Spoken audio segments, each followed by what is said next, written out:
বর্তমানে আপনার সবথেকে বড় শত্রু কে? ভাবুন তো, শেষ কবে শুধু নিজের কথা ভেবেছেন, শান্তিতে সময় কাটিয়েছেন? ফেসবুক বা সোশ্যাল মিডিয়া কি আপনাকে সেই সুযোগটা দিয়েছে? ফেসবুকের একটা অদ্ভুত ক্ষমতা আছে, এটা দুনিয়ার সব সমস্যাকে আপনার সামনে বানিয়ে দেয়। আপনার নিউজ ফিড ভরা থাকবে টোল, অশ্লীলতা, রাজনীতি বা কারো জীবনের সুখ দুঃখের গল্প। আপনি না চাইলেও এগুলো আপনার মাথায় ঢুকে যাবে। আর শুধু কি তাই, ফেসবুক আপনার সবচেয়ে দামি জিনিসটা ধীরে ধীরে খেয়ে ফেলে, সময়। আপনার হয়তো 5 মিনিটের জন্য ঢোকা, কিন্তু স্ক্রল করতে করতে 30 মিনিট পেরিয়ে গেলে বুঝতেও পারবেন না। ফোকাস, কাজের মাঝে ফেসবুক খুললেন, হঠাৎ একটা পোস্ট দেখলেন, সেটা নিয়ে ভাবতে শুরু করলেন। যে কাজটা 1 ঘন্টায় শেষ করার কথা, সেটা এখন সারাদিন লেগে যাচ্ছে। আর ঘুম, অনেকেই রাতের বেলা ফোন নিয়ে শুয়ে ফেসবুক স্ক্রল করতে থাকে, ঘন্টা পার হয়ে যায়, ঘুম আসে না, সকালে উঠে ক্লান্তি, দিনভর অমনোযোগিতা। কি করবেন? নিয়ম তৈরি করুন। ফেসবুক ব্যবহারের সময় একটা সীমা থাকা জরুরি। আপনি দিনে কতক্ষণ ফেসবুকে থাকবেন সেটা আগে থেকেই ঠিক করে নিন। উদাহরণস্বরূপ, কাজের সময় বা পড়াশোনার সময় ফেসবুক থেকে দূরে থাকুন। সকাল বা রাতে স্ক্রল করার অভ্যাস থাকলে সেটা কমানোর চেষ্টা করুন।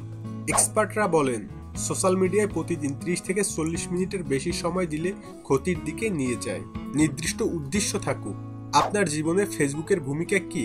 এটা যোগাযোগের জন্য, কাজের জন্য, নাকি শুধুমাত্র বিনোদনের জন্য? এই প্রশ্নটা নিজেকে করুন। শুধু সময় কাটানোর জন্য ফেসবুকে ঢোকেন, মানে নিজের সময় নষ্ট করা? বরং ফেসবুক ব্যবহার করুন আপনার জীবনের কোনো প্রয়োজন মেটানোর জন্য। উদাহরণস্বরূপ, কাজের গ্রুপের আপডেট দেখা বা গুরুত্বপূর্ণ তথ্য জানুন। ফেসবুক এড়িয়ে চলুন। ফেসবুকের প্রতিটি নিউজ, বিতর্ক বা ট্রেন্ড জানা জরুরি নয়। এসব দেখে যদি আপনার মন খারাপ হয় বা মানসিক চাপ বাড়ে, তাহলে সেগুলো এড়িয়ে চলুন। সব পোস্ট বা কমেন্ট সেকশনে ঢুকতে হবে না। আপনার যা দরকার সেটুকুই দেখুন, বাকিটা স্ক্রল না করাই ভালো। ঘুমের সময় ফেসবুক নয়। রাতের বেলায় ঘুমানোর সময় ফেসবুক স্ক্রল করলে আপনার ব্রেন বিশ্রাম নিতে পারে না।